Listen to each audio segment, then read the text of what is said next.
ಸುಮಾರು 1.5 ಕೋಟಿ ಜನಸಂಖ್ಯೆಯನ್ನು ಹೊಂದಿರುವ ಬೆಂಗಳೂರು ನಗರದ ನಿವಾಸಿಗಳಿಗೆ ವಿಶ್ವ ದರ್ಜೆಯ ಮೂಲಸೌಕರ್ಯ ಒದಗಿಸುವ ಸವಾಲನ್ನು ನಮ್ಮ ಸರ್ಕಾರ ಸಮರ್ಥವಾಗಿ ನಿಭಾಯಿಸುತ್ತಿದೆ.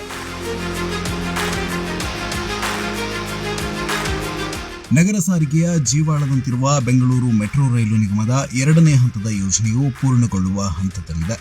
ಇದು 75.6 ಕಿಲೋಮೀಟರ್ ಉದ್ದವನ್ನು ಒಳಗೊಂಡಿರುವ 2 ಹೊಸ ಮಾರ್ಗಗಳನ್ನು ಒಳಗೊಂಡಿದೆ.